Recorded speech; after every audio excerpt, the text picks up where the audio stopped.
ओम श्री गुरु सत्ताय नमः। सभी को प्रणाम। आइए सुनते हैं गायत्री साधना का मर्म परम पूज्य गुरुदेव के शब्दों में। गायत्री उपासना का उद्देश्य सतही कर्मकांड करना मात्र नहीं है, बल्कि आत्मिक प्रगति को सुनिश्चित करना है। परम पूज्य गुरुदेव दक्षिण भारत से आए सन्यासियों के दल को संबोधित कर रहे थे। दक्षिण भारत के एक प्रसिद्ध मठ के प्रमुख शंकराचार्य ने अपने सन्यासियों के एक बृहद समूह को परम पूज्य गुरुदेव से मिलने के लिए गायत्री जयंती के अवसर पर भेजा था। उद्देश्य यह था कि उन्हें एक ऐसे मनस्वी विद्वान से मिलने का अवसर मिल सके जिनकी पारंगता गायत्री से संबंधित हर विधा एवं विज्ञान पर थी। साथ ही यह सोच भी थी कि यदि सन्यासियों का वह दल गायत्री के मंत्र दृष्टा विश्वामित्र के इस युग में कहीं दर्शन करना चाहे तो पूज्य गुरुदेव से ज्यादा श्रेष्ठ व्यक्तित्व कौन हो सकता है। सन्यासियों का वह दल तो पूज्य गुरुदेव से मिलते ही अभिभूत हो उठा था। उनमें से अनेकों उनके निकट बैठना चाहते थे और उनका स्पर्श पाकर स्वयं को कृतार्थ सा अनुभव करते थे। स्वाभाविक था कि वे परम पूज्य गुरुदेव से गायत्री साधना के मर्म को जानना चाहते थे। पूज्य गुरुदेव ने भी उनको निकट बैठाकर गायत्री साधना के प्रारंभिक चरणों, तत्व दर्शन, मंत्र विज्ञान आदि से परिचित कराया एवं उसके बाद कुछ अंतरंग की बातों को कहने लगे। परम पूज्य गुरुदेव बोले, बेटा, यदि गायत्री साधना का सच्चा फल पाने की आकांक्षा कोई रखता है तो उसे वह छिटपुट कर्मकांडों को करने से नहीं मिलता। यदि दैनंदिन उपासना के साथ आत्मिक प्रगति की भावनात्मक प्रक्रिया को, जीवन साधना को, आत्म परिष्कार को, अपने व्यक्तित्व के बदलने की प्रक्रिया को न जोड़े रखा गया तो परिणाम कुछ निकल करके नहीं आता। सिर्फ हाथ में पेन पकड़ा देने से कोई रचनाएं नहीं करने लगता। उसके लिए बौद्धिक क्षमता, आंतरिक भावना भी होनी चाहिए। वैसे ही हाथ में माला घुमाने और मुंह से मंत्र बोल देने भर से गायत्री साधना फलीभूत नहीं होती, बल्कि उसके लिए आंतरिक परिवर्तन पर भी उतना ही, बल्कि उससे भी हजारों गुना ज्यादा जोर एवं बल एक साधक को देना पड़ता है। सारे सन्यासी मंत्रमुग्ध होकर पूज्य गुरुदेव के शब्दों को सुन रहे थे। पूज्य गुरुदेव आगे बोले, दूर क्यों जाएं?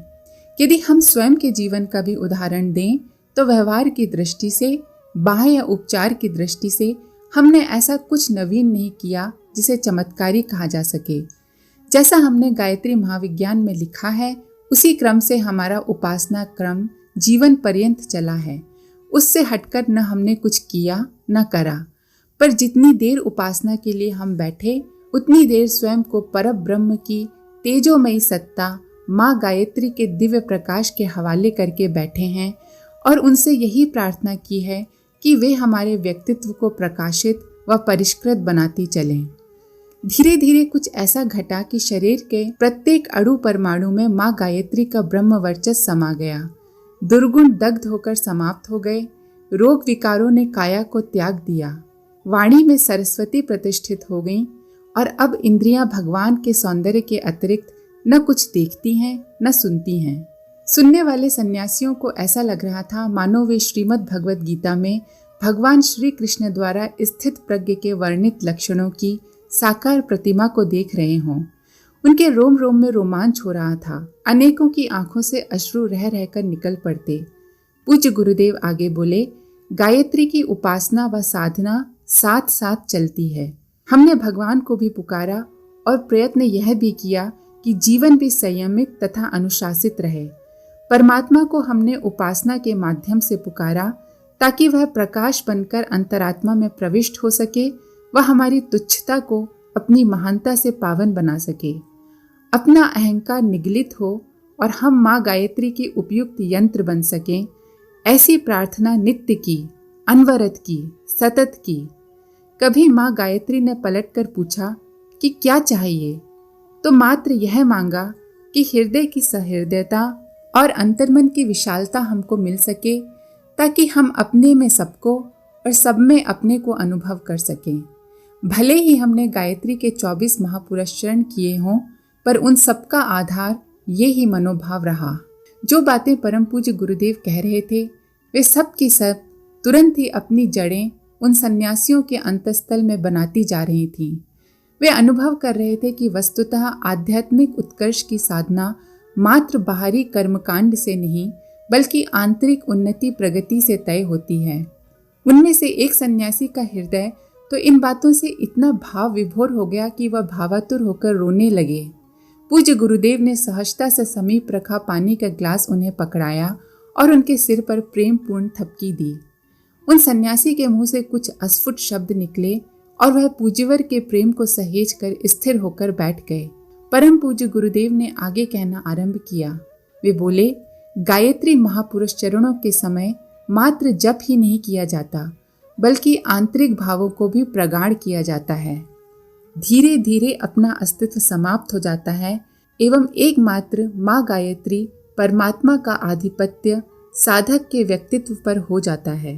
पूज्य गुरुदेव कह रहे थे, हमने माँ गायत्री को अपनी माँ समान माना और जैसे छोटे बालक की माँ उससे उंगली पकड़ाकर काम करा लेती है, उसी प्रकार माँ गायत्री ने भी हमारे माध्यम से अनेक कार्य संपन्न करा लिए।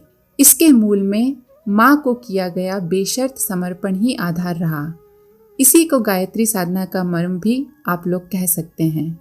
इधर पूज्यवर के शब्द थम रहे थे तो उधर उन सन्यासियों के अंतस में एक भावनात्मक क्रांति का अभ्युदय हो रहा था। वे इस सत्य को और प्रगाढ़ता के साथ अनुभव कर पा रहे थे कि आज स्वयं युग ऋषि उनके आंखों के सम्मुख बैठे हैं और जो शब्द अभी उन्होंने सुने व गुने हैं वे किसी ग्रंथ से रटकर सुनाए गए वाक्य नहीं हैं बल्कि एक महापुरुष के जीवन की प्रत्यक्ष अनुभूतियां हैं। उनमें से प्रत्येक सन्यासी गायत्री का सत्य साधक बनकर अपने गुरु धाम को लौटने की तैयारी कर रहा था। गायत्री साधना का मर्म वे आत्मसात कर चुके थे। आप सभी का धन्यवाद। ओम शांति। हमारे YouTube चैनल को सब्सक्राइब करें और बेल आइकन को दबाकर ऑल पर क्लिक करें ताकि नोटिफिकेशंस आपको मिलती रहें।